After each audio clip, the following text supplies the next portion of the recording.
सवाल पूछेगा मासिक चक्र या ऋतु स्राव चक्र को समझाएं, तो कुछ इस प्रकार इसको डिफाइन करना है।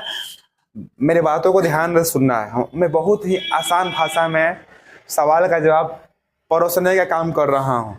कोई किताबी भाषा नहीं है, कोई भास्ट लैंग्वेज नहीं है। लैंग्वेज बहुत सिंपल है, कहानी के अनुसार है। सबसे पहले देखो, ध्यान दे दिया जाए, ध्यान दो। सवाल है मासिक चक्र या ऋतु स्राव चक्र किसे कहते हैं। तो याद रखना है, नॉन प्राइमेट जीवों में मासिक चक्र की प्रक्रिया होती है।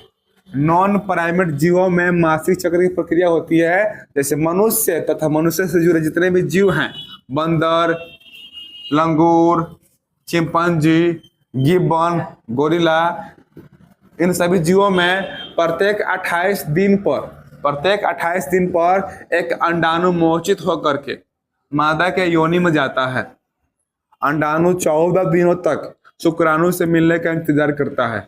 जब शुक्राणु अंडाणु से मिलने नहीं आता है, दोनों मिलन नहीं होता है, निषेचन की प्रक्रिया नहीं होती है, संभोग नहीं होता है, तो क्या होता है, अंडाणु अपने बाहरी और हार्मोन का एक घेरा बना लेता है और अंततः 28 दिन तक वह इंतजार करता है शुक्राणु से मिलने का। जब मिलन नहीं होती है तो वही फूट करके रक्त और कुछ हार्मोन के द्वारा योनि से बाहर निकलता है। उसी को हम मासिक चक्र या ऋतु स्राव चक्र कहते हैं, या आम बोलचाल की भाषा में इसको महीना आना भी कहा जाता है। ठीक है। और यह एक महामारी है।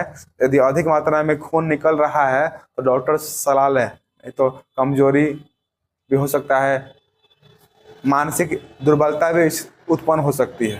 तो इसी को बोलेंगे मासिक चक्र। इतना सारा शब्द काफी है 2 मार्क्स वाले सवाल के लिए। लिखा जाएगा क्या लिखना है, नॉन प्राइमेट जीवों में मासिक चक्र की प्रक्रिया होती है।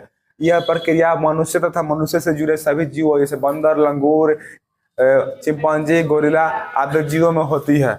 इसमें एक अंडाणु मोचित होकर के अंडाशय से अंडवाहिनी के द्वारा फलोत्पन्न नलिका के द्वारा योनि में चला जाता है। वह इंतजार करता है शुक्राणु से मिलने का। जब मिला नहीं होता तो वही फट करके रक्त के रूप में बाहर निकलता है।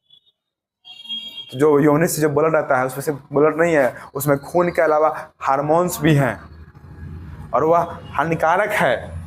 उससे गुप्त रोग, यौन संचारित रोग इसको बोलते हैं, हो सकता है। इसको रोकने के लिए, रक्त स्राव को रोकने के लिए या रक्त स्राव को सोखने के लिए पैड का इस्तेमाल किया जाता है।